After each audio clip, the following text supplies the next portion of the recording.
حضرت لقمان ایک حکیم اور دانا شخص تھے۔ اللہ تعالیٰ نے ان کو جو حکمت اور دانائی عطا فرمائی تھی، اس کے تحت انہوں نے اپنے بیٹے کو کچھ نصیحتیں کی، جس کا ذکر اللہ تعالیٰ نے سورہ لقمان میں قرآن مجید میں کیا ہے۔ ان کے ذکر کو عام کر دیا اور نصیحت کے سارے مضامین ان کے ریفرنس سے بیان کیے۔ وَوَصَّيْنَا الْإِنسَانَ بِوَالِدَيْهِ، اور ہم نے انسان کو اس کے والدین کے ساتھ حسن سلوک کرنے کی وصیت کی ہے۔ پتھر کی مورتوں میں سمجھا ہے تو خدا ہے، خاک وطن کا مجھ کو ہر ذرہ دیوتا ہے۔ اللہ بھی سنتا ہے، ہم بھی سنتے ہیں۔ تو تین باتیں ذہن میں رکھیں تو انشاءاللہ شرک فی صفات نہیں ہوگا۔ کوئی قابل ہو تو ہم شانے کئی دیتے ہیں، ڈھونڈنے والوں کو دنیا بھی نہیں دیتے ہیں۔ بسم اللہ الرحمن الرحیم۔ معزز ناظرین، السلام علیکم۔ اسلام کے بنیادی نظریات کے اگلے پروگرام کے ساتھ آپ کی خدمت میں حاضر ہیں اور میں ہوں آپ کا میزبان محمد سہیل ریاض۔ ناظرین، حضرت لقمان ایک حکیم اور دانا شخص تھے جنہیں اللہ تعالیٰ نے دانائی عطا فرمائی تھی۔ جیسا کہ سورہ لقمان میں اللہ تعالیٰ نے فرمایا، اور ہم نے لقمان کو حکمت اور دانائی عطا فرمائی کہ تو اللہ کا شکر کر، اور جو کوئی اللہ کا شکر کرتا ہے تو اپنے فائدے کے لیے ہی کرتا ہے، اور جو کوئی اللہ کی ناشکری کرے تو اللہ بے نیاز ہے۔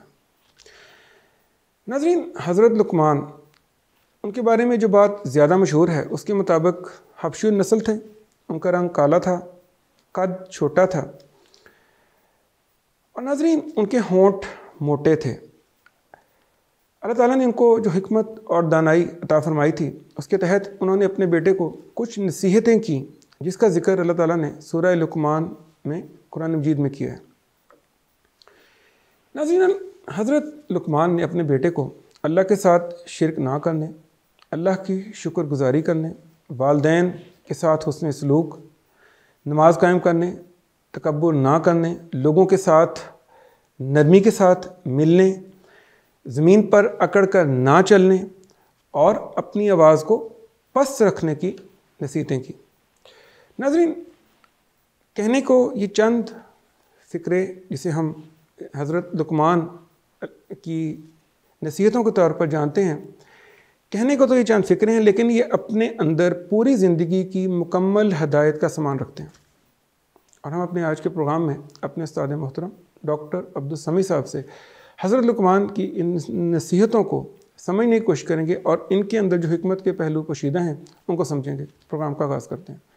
السلام علیکم ڈاکٹر صاحب۔ وعلیکم السلام۔ ڈاکٹر صاحب، حضرت لقمان، سب سے پہلے تو میں اس سے پہلے کہ میں ان کی ان نصیحتوں کی طرف جاؤں جس کا ذکر اللہ تعالیٰ نے قرآن مجید میں کیا ہے سورہ لقمان میں یہ پوچھنا چاہتا ہوں کہ اللہ تعالیٰ نے حضرت لقمان کو کس حیثیت سے ہمارے سامنے پیش کیا ہے؟ کیا وہ نبی تھے یا صرف ایک ذہین اور سمجھدار انسان تھے؟ وہ کس حیثیت سے ان کو اللہ تعالیٰ نے ہمارے سامنے ان کو رکھا ہے، ان کے کردار کو؟ بسم اللہ الرحمن الرحیم۔ سہیل صاحب، یہ اللہ تعالیٰ کی عنایات کا کوئی حد نہیں ہوتی۔ بالکل ٹھیک۔ اللہ تعالیٰ اپنے کسی بندے سے خوش ہو تو اس کا ذکر اعلیٰ محفلوں میں کرتا ہے، کوئی شک نہیں۔ اور سب سے بڑی اللہ تعالیٰ کی عنایت اس سے زیادہ اور کیا ہوگی کہ اللہ تعالیٰ بائی نیم اس کا ذکر کرے قرآن مجید میں، جو قیامت تک زندہ رہنے والا اللہ کا کلام ہے۔ اور پھر سورت کا نام بھی ان کے نام پہ ہے، سورت پہ اسلام سے رکھا۔ اصل میں یہ جو مضمون ہے حکمت و دانائی کا مضمون ہے۔ بالکل ٹھیک۔ حکمت، دانائی کیا چیز ہے، اس کے کیا کمپوننٹس ہوتے ہیں، اجزاء ہوتے ہیں، اور کس طریقے سے یہ ظاہر ہوتی ہے، یہ اصل مضمون۔ بالکل ٹھیک۔ دیکھیے، اللہ تعالیٰ نے حضرت لقمان پر یہ مہربانی فرمائی کہ ان کے ذکر کو عام کر دیا اور نصیحت کے سارے مضامین ان کے ریفرنس سے بیان کیے۔ حالانکہ پچھلی آیت میں کہا بھی ہے کہ جس کو اللہ تعالیٰ نے حکمت اور دانائی عطا فرمائی، خود ہی یعنی اس کا ذکر بھی ہے۔ عطا تو حکمت کیوں نہ فرمائی؟ اس میں ایک بڑی دلچسپ چیز ہے نوٹ کرنے کی۔ ایک کرٹیس آدمی، ایک بااخلاق آدمی، وہ اپنے بچوں کو نہیں کہتا گئے میرا ادب کیوں نہیں کر رہے تم۔ ایک اچھا باس بالکل کبھی اپنے سبارڈینیٹس کو اپنے ماتحتوں سے توقع نہیں رکھتا کہ وہ اس کے آنے پر کھڑے ہوں، اگر وہ نہیں کھڑے ہوئے تو ان کو ڈانٹتا نہیں ہے۔ ٹھیک، رائٹ؟ تو حضرت لقمان بھی ظاہر ہے ایک حکیم اور دانا انسان تھے، تو انہوں نے جو حکمت کے اصول بیان کیے اس میں والدین کے حقوق کا تذکرہ نہیں کیا، یہ کہ وہ خود والد تھے، اپنے بچے کو نصیحت کرتے ہوئے وہ والدین کے حقوق کا تذکرہ نہیں کیا، لیکن اللہ تعالیٰ نے وہ جو ایک گیپ تھا اس کو فل کیا ہے خود. وَوَصَّيْنَا الْإِنسَانَ بِوَالِدَيْهِ، اور ہم نے انسان کو اس کے والدین کے ساتھ حسن سلوک کرنے کی وصیت کی ہے. بالکل ٹھیک. کہ انشکر لی وَلِوَالِدَيْكَ، کہ شکر کر میرا، احسان مار میرا اور اپنے والدین. یعنی اپنے ساتھ والدین کا ذکر کر دیا. یعنی میرے خیال 5 دفعہ ایسے ہوا ہے قرآن مجید میں شاید کہ اللہ تعالیٰ نے اپنے ذکر کے ساتھ والدین کا ذکر کیا. بالکل ٹھیک. ڈاکٹر صاحب یہ فرمائیں، جو پہلی نصیحت حضرت لقمان نے کی ہے اپنے بیٹے کو، وہ کیا ہے؟ یا بنی لا تشرک باللہ، بیٹا اللہ کے ساتھ کسی کو شریک نہ بنانا. بالکل ٹھیک. ان الشرک لظلم عظیم، بے شک اللہ کے ساتھ کسی کو شریک بنانا یہ تو بہت بڑا ظلم ہے. سر میرا یہاں پہ ایک کویسچن یہاں پہ یہ ہے کہ شرک، ہم تھوڑا سا پہلے میں سمجھنا چاہتا ہوں، کیا شرک صرف یہی ہے کہ ہم کسی کو اللہ کا بیٹا کہہ دیں، یا یعنی اسی طرح کی کوئی بڑی گستاخی کر دینا اسی کو شرک کہیں گے، یا شرک کی دیگر بھی کوئی صورت ہو سکتی ہے؟ شرک جو ہے ایک بہت وسیع سبجیکٹ ہے. شرک کے کئی پہلو ہیں. ٹھیک. اس کو اہل علم نے اس کی کلاسیفیکیشن کی ہے کہ ایک شرک فی ذات ہے اور ایک شرک فی عمل ہے. بلکہ اس سے بڑی تقسیم کیا ہے کہ ایک شرک فی العلم ہے، دوسرا شرک فی العمل ہے. پھر شرک فی العلم کی آگے 2 قسمیں بیان کیا انہوں نے. ایک ہے کہ اللہ کی ذات میں کسی کو اس کا شریک بنانا. ٹھیک. ڈائریکٹ یعنی اس کی ذات کے ساتھ. ٹھیک ہے. اس کو سادہ لفظوں میں سمجھیں کہ یہ ماننا کہ اللہ کا وجود کسی اور وجود سے ڈرائیو ہو کے بنا ہے، نکلا ہے. یعنی اللہ کس سے بنا ہے، یا پھر اس کی وہی صورت بھی ہے نا کہ اللہ سے پھر کوئی نکلا ہے. دوسرا ہے وہ کہ یا اللہ کے وجود میں سے کوئی اور چیز جو ہے وہ وجود میں آئی ہے. بالکل ٹھیک. یہ تو شرک فی ذات ہے. یعنی بالکل اسٹریٹ سیدھی غلطی ہے. اس کی کئی شکلیں ہیں. اللہ کا بیٹا قرار دینا، ٹھیک، اللہ کی بیٹی قرار دینا. یعنی عیسائیوں نے حضرت عیسیٰ علیہ السلام کو اللہ کا سلبی بیٹا، یعنی جیسے ایک بیٹا ہوتا ہے ایسے ہی نہیں بیٹا، محاورتاً نہیں، ایکچولی بیٹا قرار دے دیا. یہ کیا تھا؟ انہوں نے عیسیٰ علیہ السلام کو اللہ تعالیٰ کی ذات میں شریک کر دیا. بالکل ٹھیک. اور یہ اتنا گھناؤنا جرم ہے کہ سورۃ مریم کے اندر جو ہے وہ اللہ تعالیٰ فرماتا ہے کہ آسمان پھٹ پڑنے کو ہے اور زمین شک ہونے کو ہے کہ انہیں یہ گستاخی کر دی کہ اللہ نے بھی کسی کو بیٹا بنایا ہے. یعنی اللہ تعالیٰ کو انسان کے لیول پہ لیں اگر پریکٹیکلی دیکھا جائے تو. ہاں، یو کین سے. ٹھیک. پھر جو عرب تھے، خاص طور پر قریش، یہ فرشتوں کو اللہ کی بیٹیاں قرار دیتے تھے اور انہی کے نام پر بت بناتے تھے. لات یہ الہ کا مؤنث ہے. ٹھیک. منات منان کا مؤنث ہے. عزا عزیز کا مؤنث ہے. ٹھیک ہے نا. اچھا، اب وہ کس کے بت تھے؟ فرشتوں کے بت تھے جن کو وہ اللہ کی بیٹیاں بنا کر ان کے بت تراش کر ان کی پوجا کر رہے. ٹھیک. جو فلسفیانہ مذاہب ہیں جن میں ہندو مت سب سے بڑا فلسفی مذہب ہے، یہاں انہوں نے فلسفیانہ طور پر، نظریاتی طور پر اللہ کے شریک بنائے. مثلا جو سب سے زیادہ کامن ہے وہ پینتھیزم ہے، ہما اوس، سب کچھ وہی ہے. یہ تصور کیا ہے کہ جیسے ایک بیج میں سے پودا نکلتا ہے، ایسے ہی اللہ کو آپ سمجھیں کہ وہ بیج ہے اس پوری کائنات کا، اور اس سے پھر یہ کائنات برآمد ہوئی ہے. اس لیے آپ دیکھتے ہیں کہ ہندوؤں کے ہاں ماتا دھرتی، علامہ اقبال بھی جب اول دور میں وہ نیشنلزم کے پرستار تھے تو انہوں نے ایک نیا شوالہ اپنی نظم میں کہا ہے کہ خاک وطن کا مجھ کو ہر ذرہ دیوتا ہے. خاک وطن شروع کا کے ہر جو ذرہ، اشعار ان کے ہیں، شروع کے اشعار. ہاں جی، ایک نیا شوالہ، بڑی مزدار، بڑی زوردار نظم ہے ان کی. مزدار تو نہیں کہنا چاہیے، یہ شاعری کے اعتبار سے بلا شبہ وہ بڑی اونچی نظم ہے. اسی کے ٹکر کی یہ بانگ درا کے پہلے حصے میں ہے. سچ کہہ دوں اے برہمن گر تو برا نہ مانے، تیرے صنم قدوں کے بت ہو گئے پرانے. اپنوں سے بیر رکھنا تو نے بتوں سے سیکھا، واعظ کو بھی خدا نے جنگ و جدل سکھایا.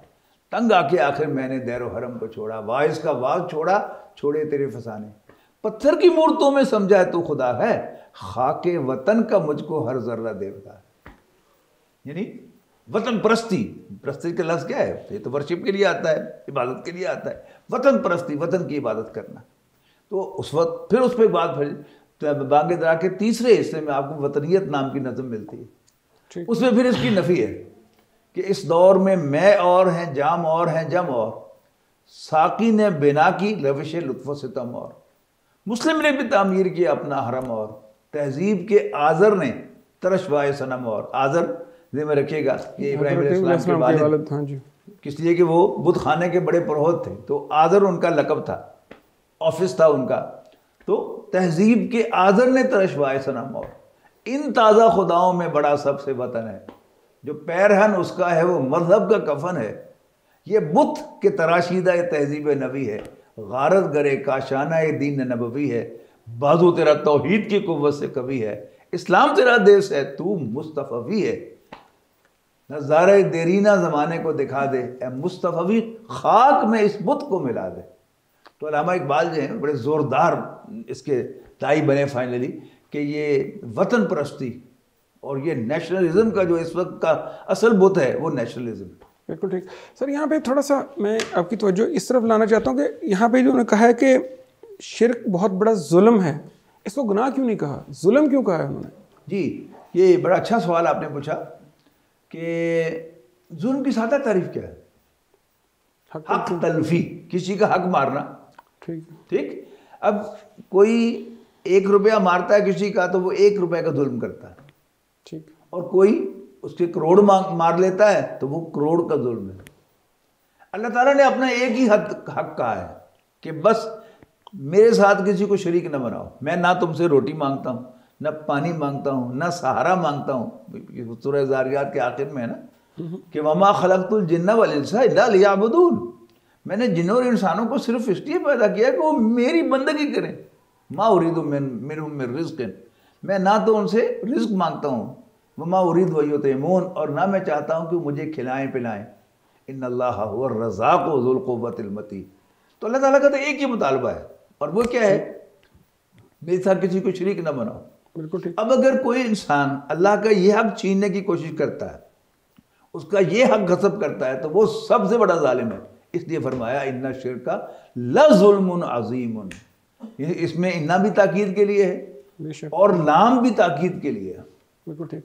بالکل سر. اگر کسی کے ذہن میں جس طرح آپ نے کہا کہ اللہ تعالیٰ کا حق چھیننے کی کوشش کریں، دیکھیں اب ہر کام تو اللہ کے حکم سے ہو رہا ہے. ہم دنیا میں یہ سوچتے ہیں کہ ہمارا فلاں کام ہے یہ بندہ کر سکتا ہے. اب دل میں پکا بٹھا لینا کہ یہی بندہ ہے، اس کو اگر ہم نہ اس کی تعریفیں کریں یا کچھ بھی کریں کہ یہ بھی شرک ہے. پھر یہ مانوی اعتبار سے شرک ہے. لیکن ذرا پہلے میں وہ پینتھیزم والی بات کو مکمل کرنا چاہتا ہوں. اس کے بھی کئی شیڈز ہیں.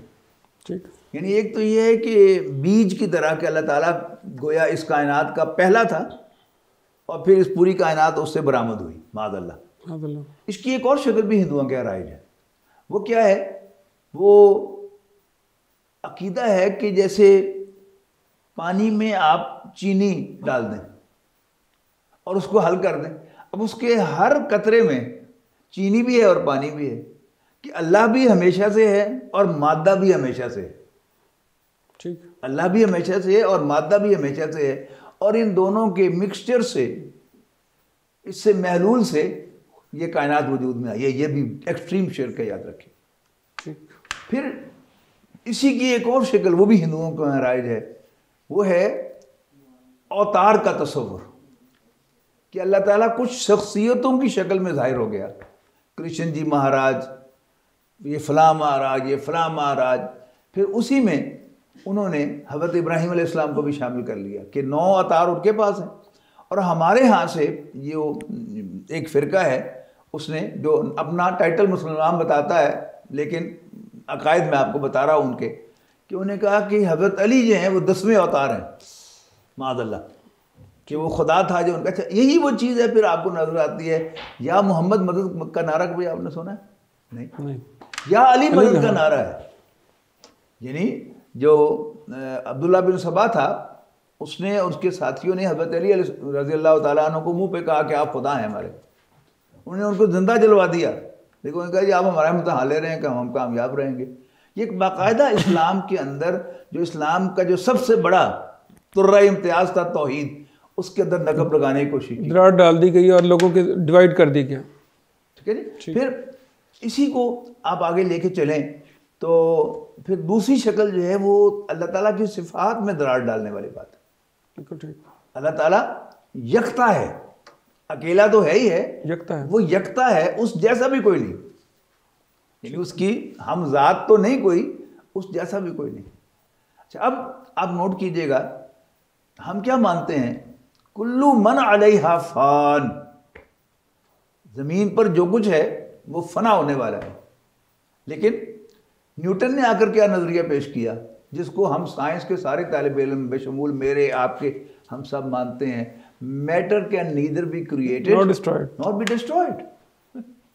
یہ کیا ہے؟ ہم نے میٹر کو، مادے کو خدا کا مقام دے دیا کہ نہ وہ پیدا ہوا کبھی ہمیشہ سے، اور نہ وہ کبھی فنا ہوگا، ہمیشہ رہے گا. اس کی جو ایٹرنل مان لیا اگر مادے کو، یہ بھی ہم نے مادے کو اللہ کا شریک بنا دیا. اب سورہ اخلاص پر غور کیجئے گا، ایسے نہیں اس کا مقام نبی کریم صلی اللہ علیہ وسلم نے کیا بتایا، آپ نے اس میں کیا ہے کہ قل هو اللہ احد، کہہ دو کہ اللہ ایک ہے، لم یلد، نہ اس کا کوئی بیٹا ہے، ولم یولد، اور نہ اس کا کوئی باپ ہے، یعنی نہ وہ اس نے پیدا کیا نہ پیدا کیا گیا، یعنی نہ وہ کسی سے پیدا ہوا نہ اس نے کسی کو پیدا کیا. ٹھیک. اس کے بعد کیا فہم؟ وَلَمْ يَكُنْ لَهُ كُفُوًا أَحَدٌ، اور کوئی اس کا ہم پلہ نہیں ہے. ہم سب نہیں. لیکن اگر ہم نے نیوٹن کے نظریہ جو کنزرویشن آف ماس ہے، قانون بقائے مادہ جسے کہتے ہیں اردو میں، اس کو مان لیا تو گویا ہم نے مادے کو اللہ کا شریک بنا دیا. ہوا اصل میں بدقسمتی سے یہ کہ ہم نے قرآن شریف تو بڑا لیک کر لیکن بغیر سمجھے، لیکن سائنس ہم نے، فزکس ہم نے سمجھ کے پڑھی، سمجھ میں وہ آیا اور عقیدہ ہمارا یہ رہ گیا. ان کے درمیان کلیش پیدا ہو گیا. اچھا اب جس نے بھی یعنی قرآن کو بھی سمجھ پر پڑھنے کی کوشش کی لیکن اس کی سمجھ میں نہیں آیا تو پھر وہ کیا ہو گیا؟ وہ ایتھسٹ ہو گیا. ہمارے بڑا ذہین برین جو تھا ہمارا، بڑے ذہین اذہان جو تھے ہمارے، وہ بہہ گئے میٹیریلزم کی رو میں اور انہوں نے اللہ کا بھی انکار کر دیا. سر میں اس میں ایک چھوٹی بڑی مثال مولانا مناظر حسن گنانی رحمۃ اللہ علیہ کی، مولانا عبد الماجد دریا بادی رحمۃ اللہ علیہ کی. یہ فلسفہ پڑھا، ایتھسٹ ہو گئے. اس کے بعد پھر یعنی خط و کتابت ہوئی ان کی ایک بہت بڑی شخصیت کے ساتھ ہندوستان کی. پھر وہ انہوں نے ان کے ہاتھ پر بیعت کی، باقاعدہ ان کے مرید ہوئے، اور پھر تفسیر جو ہے خود مولانا عبد الماجد دریا بادی نے انگریزی میں بھی کلام مجید کی تفسیر لکھی، ترجمہ لکھا، اور پھر اردو میں بھی تفسیر ماجدی جو ہے وہ آپ کو مل جائے گی آج بھی مارکیٹ کے اندر، وہ انہوں نے باقاعدہ لکھی. لیکن بہرحال سمجھ کے پڑھا تو بہک گئے. سر میں یہاں پر ایک بات آپ سے کلیئر کرنا چاہتا ہوں، وہ یہ ہے کہ جس طرح آپ نے کہا کہ ہم سائنس جو سب نے پڑھا ہے اور جب ہم نے دین کو ایک سائڈ پہ رکھا ہے، یا ہم ناظرہ پڑھا دیتے ہیں صرف عربی ٹیکسٹ، جسے آپ نے کہا کہ سمجھے بغیر.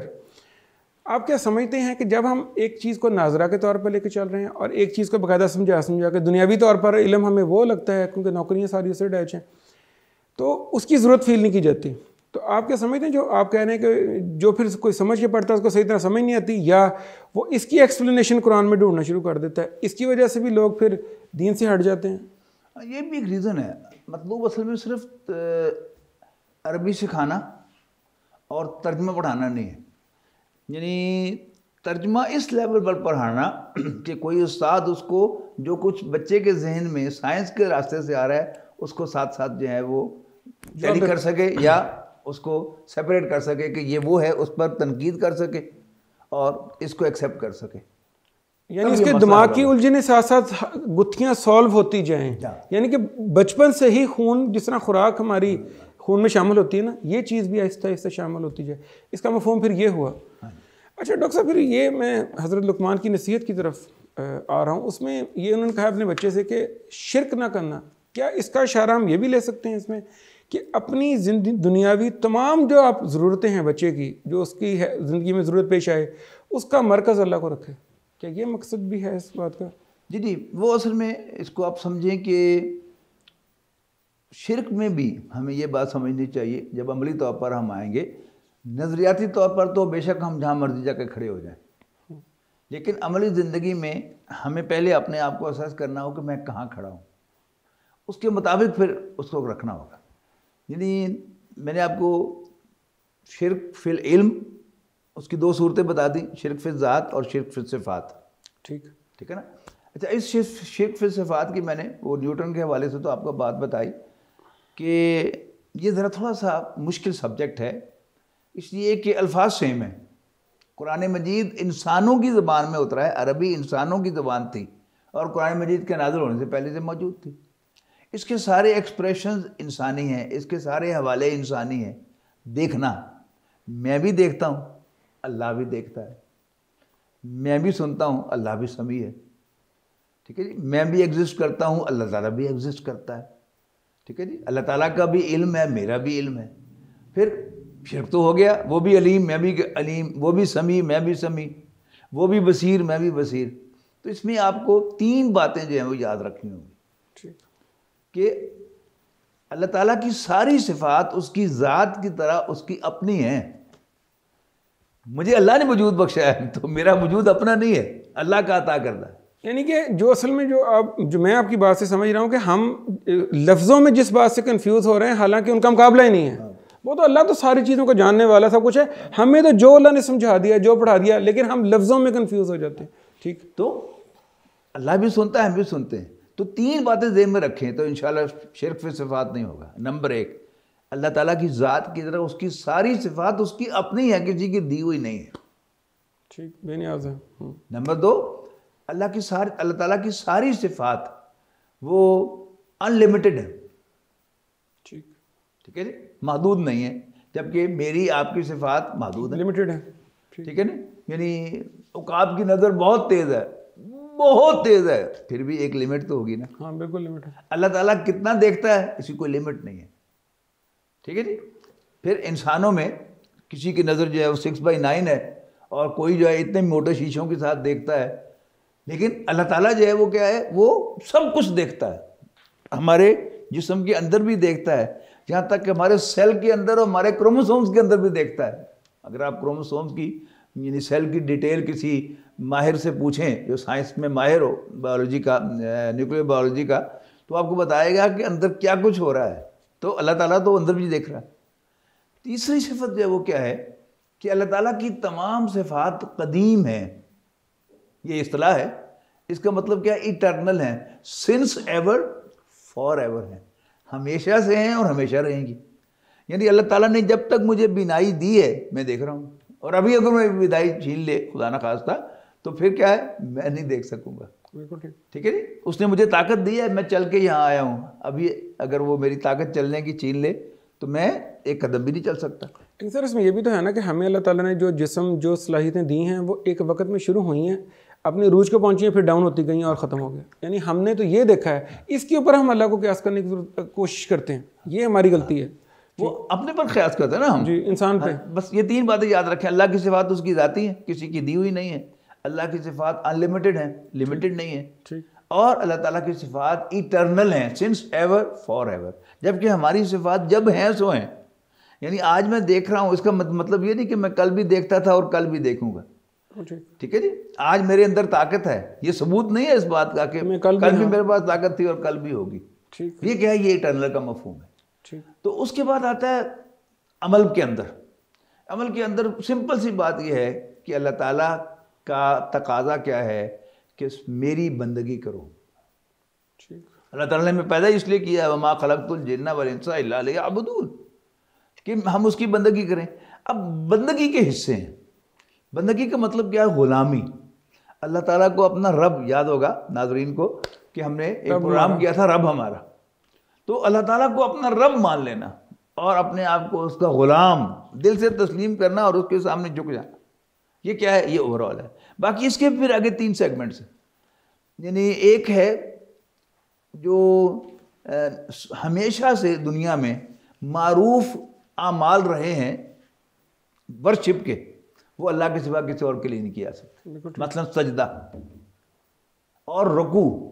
یعنی اللہ تعالیٰ ہمیں اجازت دیتا ہے کہ ہم اپنی جو دماغی صلاحیتیں ہیں وہ آپ کسی کو سیل کریں، جیسے آپ اپنی انجینئرنگ کی سروسز سیل کرتے ہیں، میں اپنی ڈینٹسٹری کی سروسز سیل کرتا ہوں، دماغ کی سروسز، میں ہول ہارٹیڈ کسی کے لیے ہو سکتا. ٹھیک ہے نا. تو اس کا اسی کا جیسچر ہے کہ میں عزت کے لیے سر جھکا سکتا ہوں، لیکن یہ دل جو ہے یہ دھڑ نہیں جھکا سکتا. اب یہ دھڑ جھکنے سے پہلا سیگمنٹ رکوع کا ہے، پھر اگلا سیگمنٹ جو سجدے کا ہے، تو یہ دونوں غیر اللہ کے لیے نہیں ہو سکتا. ٹھیک ہے. پھر اسی طرح غیب میں پکارنا، دعا غیب میں ایک ہے کسی سے مدد مانگنا. میری پین گر گیا تو میں کہتا تھا سہیل صاحب پڑھانا مجھے. ٹھیک ہے. میں کہتا ہوں یار یہ میرا وہاں کام ہے، تو آپ جا ہی رہے ہیں ادھر، تو میرا کام کر دینا. یہ کیا ہے؟ یہ اسباب کے اندر ہے، یہ ایک دوسرے سے ہیلپ لینا جائز ہے. لیکن اس وقت بھی ذہن میں یہ ہونا چاہیے کہ یہ نہیں کرے گا الٹیمیٹلی اللہ تعالیٰ ہی اس کو طاقت دے گا یا سارے کام سیدھے کرے گا تو میرا کام ہوگا، ورنہ نہیں ہوگا. لیکن غیب میں اس کو پورا کر لوں. غیب میں یعنی جو انویزیبل چینل ہے، اس میں ہم اللہ کے سوا کسی اور کو نہیں پکار سکتے. مثال کے طور پر ہمیں یقین ہے کہ حضرت میکائیل علیہ السلام جو اللہ کے بڑے جلیل القدر فرشتے ہیں، وہ اور ان کی فوج اللہ کے رزق کی تقسیم پر مقرر ہے. بارشیں وہی برساتے ہیں، بادلوں کو وہی کھینچ کے لاتے ہیں، بخارات کو وہی اٹھاتے ہیں. لیکن مجھے یہ اجازت نہیں دی نبی اکرم صلی اللہ علیہ وسلم نے کہ میں جبرائیل سے کہوں کہ بارش برسا. میں اللہ تعالیٰ سے ہی درخواست کروں گا، باقی اللہ جانے، اس کا کام جانے. وہ جبرائیل سے کہتا ہے یا میکائیل سے کہتا ہے یا کسی اور کو کہتا ہے کہ بارش برسا دو. یہ وہ چیز ہے کہ جو انویزیبل چینل ہے، اس میں ہم اللہ کے سوا کسی کو نہیں پکار سکتے. اس میں نے جان بوجھ کے مثال دی ہے کہ ہمارا یقین ہے کہ اللہ تعالیٰ کا جو رزق کا نظام ہے، اس پر اللہ تعالیٰ نے میکائیل علیہ السلام کو مقرر کر رکھا ہے. اور زیادہ امکان کیا ہے کہ اللہ تعالیٰ بارش برسانے کا حکم میکائیل کو دے گا، اور میکائیل پھر اپنے سارے فرشتوں کی فوج کے ساتھ وہ سارے وسائل جو ہیں وہ اکٹھے کریں گے تو بارش ہوگی. لیکن مجھے اجازت نہیں ہے کہ میں میکائیل کو ایڈریس کروں. سملرلی ہمیں یقین ہے، ایمان ہے ہمارا کہ حضرت اسرائیل علیہ السلام اور ان کے ماتحت فرشتے انسانوں کی ارواح کو موت کے وقت قبض کرنے کے لیے اللہ تعالیٰ کی طرف سے مقرر ہیں. لیکن میں حضرت اسرائیل کو نہیں کہہ سکتا اسرائیل پلیز میرے بچے کی عمر دراز کر دے. میں اللہ تعالیٰ سے ہی درخواست کروں گا. اللہ تعالیٰ جو ہے وہ اپنا کام جو ہے وہ حضرت اسرائیل علیہ السلام سے کرے یا براہ راست اپنے امر سے کر دے، مجھے اس سے کوئی کنسرن ہی نہیں ہے. لیکن مجھے اجازت نہیں ہے کہ میں غیر اللہ کو پکاروں. اسی طرح نظر ماننا، یعنی فیوچر میں کوئی کام اگر ہو گیا تو پھر میں یہ نیکی کروں گا، یعنی نیکی کو اٹیچ کر دینا کسی رزلٹ سے. جی یہ بھی غیر اللہ کے ساتھ الاؤڈ نہیں ہے بالکل. ٹھیک ہے نا. یعنی دنیا میں میں کسی سے کام لیتا ہوں تو میں اس کو سروس دے دیتا ہوں. ٹھیک ہے نا. یعنی آپ سے کام لیتا ہے کوئی اپنا گھر بنانے کا، اپنی بلڈنگ تعمیر کروانے کا، تو آپ کو پے کرتا ہے. ٹھیک ہے نا. میرے پاس کوئی مریض آتا تھا تو وہ مجھے پے کرتا تھا. یہ کیا ہے؟ یہ فزیکل ورلڈ میں ہے. لیکن یہ کام آپ میٹا فزیکل ورلڈ میں نہیں کر سکتے کہ جو نظر نہیں آ رہا کام ہونا ہے نہیں ہونا، کرنا تو اللہ نے ہے. لیکن میں منسوب کر دوں کسی غیر اللہ کی طرف اور میں اس کے لیے کوئی نیکی کروں، یہ بھی الاؤڈ نہیں ہے. پھر بندگی کا ایک ظاہر ہے. بندگی کا ظاہر کیا ہے؟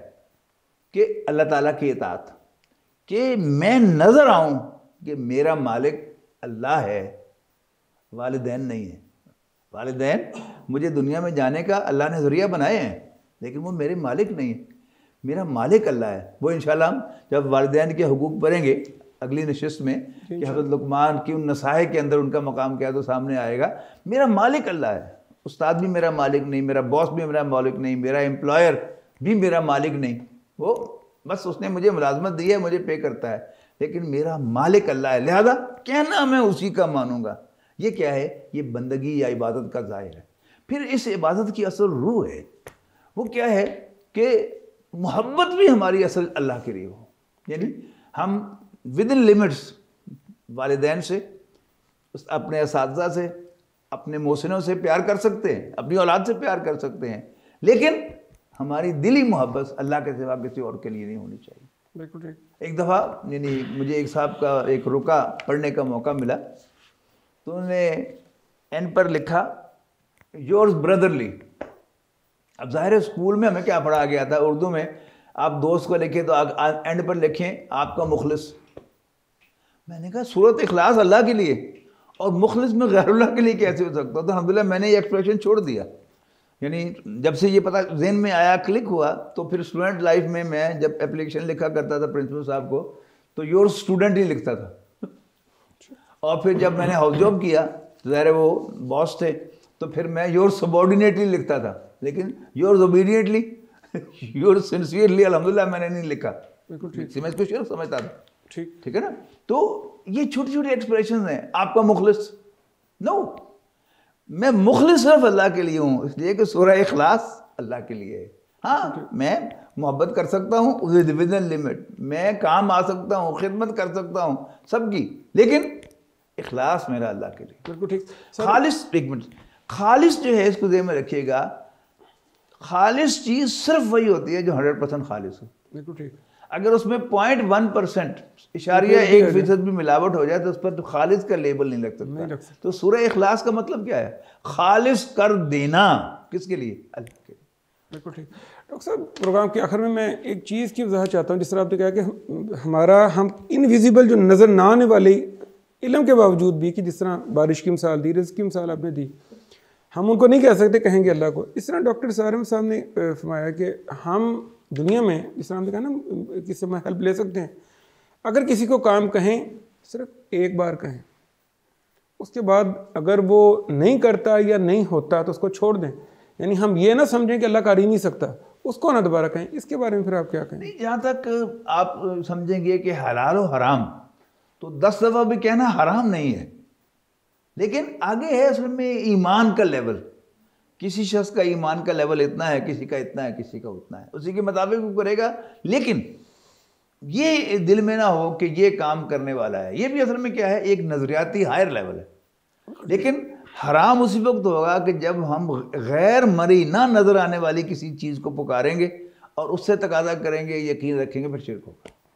ڈاکٹر صاحب کا بہت شکریہ. آپ نے جو حضرت لقمان کے نصیحتیں ہیں اس کا پہلا پوائنٹ شرک، کم از کم ہمیں آپ نے آج بہت اچھی طرح سمجھا دی. ہم آپ کے بہت شکر گزار ہیں. انشاءاللہ ہم اس موضوع کو جاری رکھیں گے اور آئندہ پروگرام کو والدین کے حقوق سے اس کا آغاز کریں گے. اس کے ساتھ ہی ناظرین، ہمارے آج کے پروگرام کا وقت اب ختم ہوتا ہے. حضرت لقمان کی جو نصیحتیں ہیں ان کا جو پہلا سب سے بنیادی نقطہ تھا وہ تھا شرک سے باز رہنا. ہمارے استاد محترم نے ہمیں بہت تفصیل سے اس بات کے بارے میں بتایا ہے کہ شرک کا اصل مفہوم ہے کیا، ہم اپنی زندگی میں کون سی غلطیاں کرتے ہیں یا کر سکتے ہیں جس کو ہم شرک کے زمرے میں لے کے آئیں گے. ناظرین، یہاں پر میں آپ کی توجہ ایک چھوٹی سی بات کی طرف دلانا چاہتا ہوں. وہ یہ ہے کہ حضرت لقمان اگر ان کو دیکھا جائے کہ دنیاوی لحاظ سے اگر خوبصورتی دیکھی جائے تو جیسا کہ میں نے آغاز میں کہا کہ حبشی نسل تھے، رنگ ان کا کالا تھا، ان کی قد کم تھا، دنیاوی طور پر کوئی خوبصورت آدمی نہیں تھے. اگر ان کی حیثیت کو دیکھا جائے کہ شاید کوئی دنیا کا عہدہ بڑا ہو ان کے پاس، تو وہ پیشے کے اعتبار سے بڑھئی تھے. اس کے باوجود بھی اللہ تعالیٰ نے جو مقام ان کو دیا ہے تو وہ قیامت تک کے لیے اللہ تعالیٰ نے ایک سورت کا نام ان کے اوپر رکھ دیا اور 2 جگہ پہ ان کا بڑی عزت و احترام کے ساتھ ان کا ذکر کیا. ان کی نصیحتوں کو قرآن مجید میں نقل کر دیا. اور قرآن مجید میں نقل کرنا کوئی عام بات نہیں ہے، کیونکہ یہ اللہ تعالیٰ کی آخری الہامی کتاب ہے. قیامت تک کے لیے جب بھی یہ کتاب پڑھی جائے گی، جب تک پڑھی جاتی رہے گی، حضرت لقمان کا ذکر لوگوں میں عام رہے گا. مجھے علامہ اقبال کا ایک شعر یاد آ رہا ہے کہ کوئی قابل ہو تو ہم شانے کئی دیتے ہیں، ڈھونڈنے والوں کو دنیا بھی نہیں دیتے ہیں. اپنے عزیز و اقارب، اپنے دوستوں، سب کا خیال رکھیے گا. اگلے پروگرام تک کے لیے اجازت. اللہ حافظ.